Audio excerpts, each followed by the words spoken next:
Greetings and welcome to Growth Hacking Secrets. I'm your host Muhammad Siddique from Atlanta, Georgia, and the co-author of New Success Secrets available on Amazon.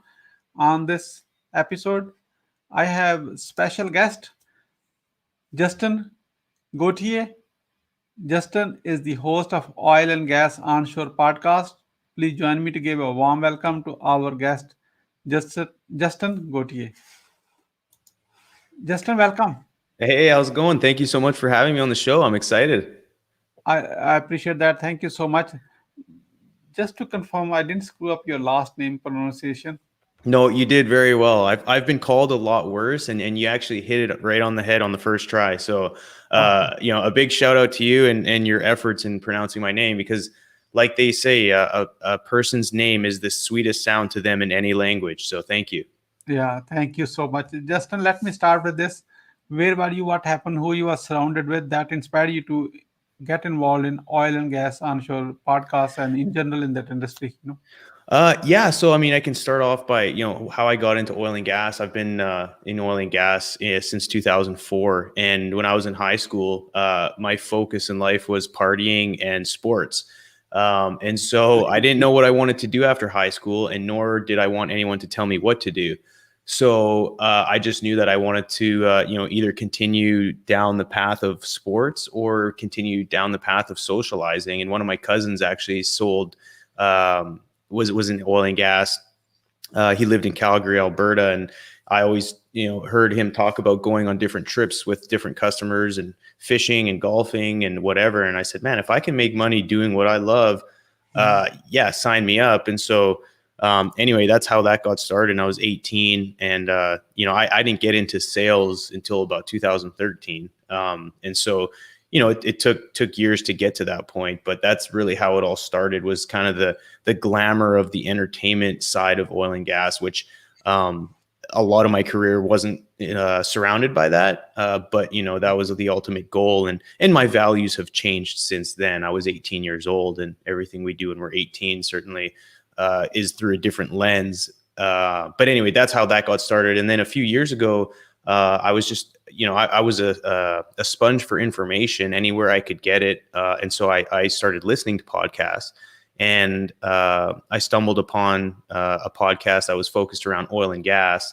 And I got in touch with Mark LaCour, who was he's the one who started Oil and Gas Global Network, and he had a handful of podcasts that he was looking to start.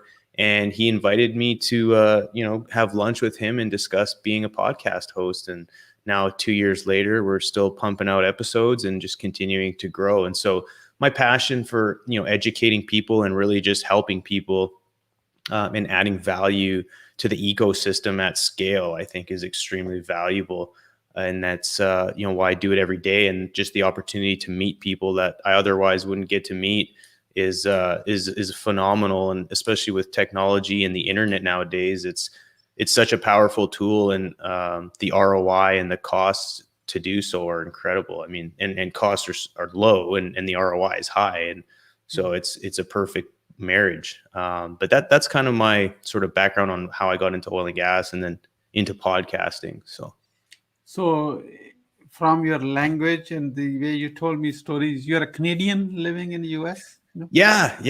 I'm a Canadian living the American dream, I guess is what I could say. But yeah, I'm a only child from a family of Eastern European descent. I grew up in Vernon, British Columbia, Canada, which is on the West Coast, and then moved into the US in 2010. I moved to Pittsburgh, Pennsylvania, spent a year there, and then been in Texas since I moved to Texas in 2000, about 11, and then I lived in Denver for about a year, traveling back and forth. But basically, have been here ever since. Hmm. Wonderful. So, on this conversation, there are two people, both are Canadian, by the way. Try to guess who the second person is. Oh, on your show? Yeah, right now. Oh, geez, I couldn't even imagine. There's more than two of us in Canada, so I don't know. I couldn't even guess. I'm a Canadian living in Atlanta the same way, like. Oh, I thought you meant there was listeners from Canada. Oh, I said on this show there are at least two people on this. Oh, so okay. Right on. Where'd you live in Canada? in Toronto and Windsor. Oh, nice. Yeah, yeah, Okay, right on. Well, you don't have the Canadian accent, so I wouldn't have guessed it. yeah. So that's a secret. So you have to keep it that way too. Hey, I get it, right? I know. Oh, Yeah, good for you. Two Canadians then. You yeah. better get your popcorn ready. You never know what's going to W- happen. Wonderful. Yes, Justin. Let's progress on this oil and gas onshore podcast. You are when you're dealing with the so many episodes and you learn a lot. So, what are the top three missteps to avoid in oil and gas industry? Uh, in the oil and gas industry or in podcasting Mm, or Whatever, either one. whatever you like.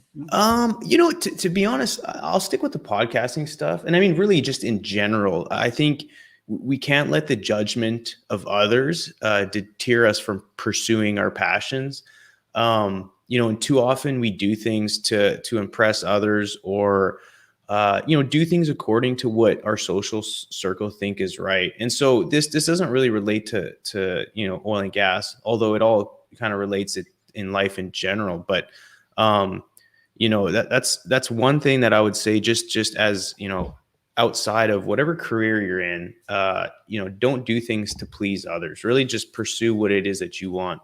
But more specifically to oil and gas, don't let the media narrative think that you're doing anything wrong, because I can tell you, if it wasn't for oil and gas, um, the way we live and the conveniences that we have in current society would not exist. And so I would say, if you're in oil and gas and you think that your job is going to be wiped away, and all this stuff with the new administration is just going to completely eliminate the need for you, uh, just reevaluate that, because I think a lot of people within oil and gas have a lot of great skills, and if jobs do get taken away, there's a lot of transferable skills. And so um, again, it's important to understand. And I think one thing that we all need to do, anybody that's involved in energy, is educate yourself. A lot of people will take headlines that they read and apply what they think they know into such a large, complex problem. It's, for an example, what we experienced here in Houston last week with the freezing. I can't tell you how many people that I've met who all of a sudden understand ERCOT and the grid problems that we have. And you've only been exposed to it for a week, and you've read maybe 4 or 5 news articles. And if you're smart enough or dedicated enough to look at the IEA website, or different, government websites, to understand supply and demand and how energy actually goes from whatever its source is to our homes, you think you'd be kind of surprised. And so anyway, I guess, that ties back to just educate yourself before having a strong stance in something, because oftentimes a lack of understanding or education on a certain topic really can kind of bite you. And so those are just things just kind of related to energy in general, I think are extremely important. Mhm. Yeah, wonderful. So, as a Canadian moving into US, is there a different sets of like a oil and gas? I would say environment where you can focus and you have to Uh, read a lot, or that was like a I think it's area specific. I think it's, you would find, let's say, Texas and Alberta, the province of Alberta, to be very similar. But then you say go from British Columbia, which is, I would consider it similar to California, where they're very progressive and more, you know, their attempts to be extremely environmentally friendly are very similar. So I guess it really just depends where you come from, and it's area specific. And so for me, going from Alberta to Texas was really just smooth transition. They're very similar, and they have a lot of again similarities on just energy and energy policy. But I went from Calgary to Pennsylvania in 2010, and Pennsylvania at the time was just starting to kind of take advantage of the shale revolution, if you will.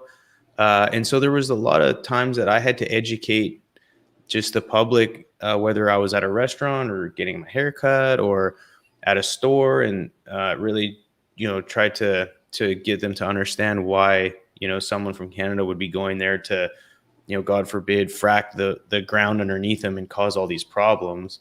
That was tough. So they had a completely different mindset than where I was from.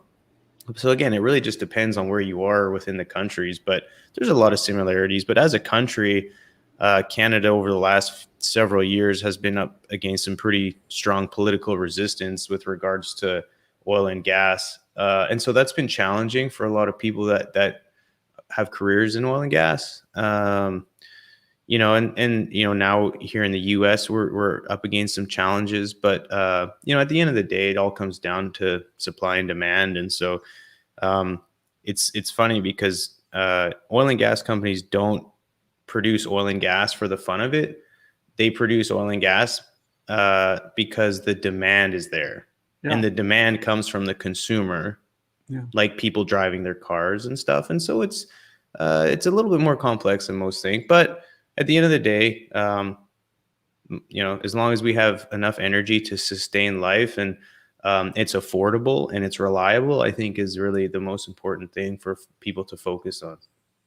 Wonderful, wonderful. Justin, in your oil and gas career, what are the top 3 success secrets you like to share with us, so other oil and gas folks can actually model Um, your success? I think, and again, I don't want to keep it narrow with oil and gas because I think this applies to anybody, but discipline, discipline, discipline. Just every single day having, getting up and, having the discipline to do the right thing and working hard. Because discipline ultimately leads to success, which ultimately leads to freedom. And I think that's why we all work so hard, is in one day to be able to retire and have the freedom to do what we want to do. And then it's another piece of it is again, I'm not going to focus on oil and gas. I want to focus more on just in general, but success should be, predicated on how you feel and the level of happiness of your wife and your kids and the ones who truly love you and who you love. Everything else is just a byproduct of hard work. And then at the end of the day, it's funny how lucky you get when you work hard. Every single second you're awake. Because at the end of the day, luck is simply when hard work and preparation meets opportunity, and it goes with any industry. There's no real success secrets for oil and gas versus, I don't know, industrial or construction. I think it's a mindset, and so if we want to get real narrow on how you can be successful at drilling holes in the ground, I can obviously talk about that, but I don't think your audience that's really the platform for it. It's more, obviously just success in general. So, but again, whatever career it is, I think those 3 things I mentioned apply. Mm-hmm. Wonderful. How people can tune into your podcast and keep this journey of learning with you? Yeah. So it's on every platform that offers podcast listening. So iTunes, Spotify, Google Play. But I mean, the easiest is, depending on which platform you listen to, just search up oil and gas onshore. It's, I cast a wide net on who I have on. I've had people on the renewable space come on. I've had finance folks come on. I've had engineers come on. And so it's just a great opportunity to learn and kind of hear from people inside the industry on, certain things that we're doing. And so, it's great. And, if you have a great story or, you feel like you might even want to be a guest and you find that you could add value to the ecosystem of energy, not just oil and gas, any form of energy, I'd be happy to talk. But just, Google and obviously LinkedIn, I'm active on there. So basically I'm where the attention is and it's on your phone. Yeah. So you talk about it where the intention is. Are you in a clubhouse yet? Of course. Yeah. So let's get a clubhouse. Here's my ID. Meet Siddique. Meet Siddique. Perfect. So I started when Clubhouse started. Shoot, I think it was still last year, but I got on it in January, so about a month and a half ago, and it's an amazing platform. And I don't know, it's just, a lot of people think, oh, it's another social media platform that I have to spend time using this and that, but it's just like anything. It's a tool in the toolbox. It's a fantastic platform. It's basically sitting at the dinner table at scale and being able to listen to people.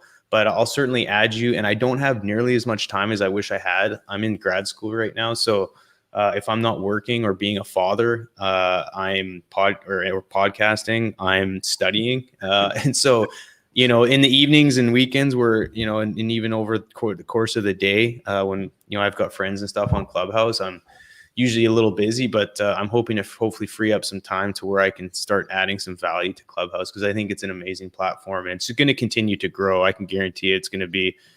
I mean, the numbers are just crazy how much Yeah. it's growing. But anyway, I'll add you, and maybe we'll get on one day. Engagement is through the roof, so that's It's wild. No, it is. How long have you been on Clubhouse? not that long ago. So Okay. yeah. What do you think so far? I think it's not it's engagement. You really want to connect with people and just add in a value. They will become your raving fan. Not only like a follow you thing, Yeah. or really taking to the bank. Yeah. If you really truly add in a value. Yes. No, I couldn't agree more. It's a great way to build community. Understood. So, as we are about to wrap up, Justin, what would you say your experience uh, as a guest experience on the Growth Hacking Show? It was great. No, they asked great questions, and there are definitely some. I understand. There's certainly value in it. You interview folks that have something to offer, and if there's good nuggets in there, and even if you can change people's perspectives and the way they think, or get them to question the way they think, it's great. And so it's been a fun opportunity. And if there's no one that listened, it doesn't even bother me, because this was a good opportunity for me to talk to you. So thank you so much. Thank you. I appreciate the kind words. Justin, what would you say as a final word? I would say the relentless pursuit of anything isn't worth it if we damage our souls in the process. That's a big. Say it again. The relentless pursuit of anything isn't worth it if we damage our souls in the process. Wonderful. Thank you so much, Justin, for sharing your wisdom with us today on the behalf of Growth Hacking Secrets community and our entire team. We really appreciate you. This is Muhammad Siddique signing off from Atlanta, Georgia. Until the next episode, all good wishes.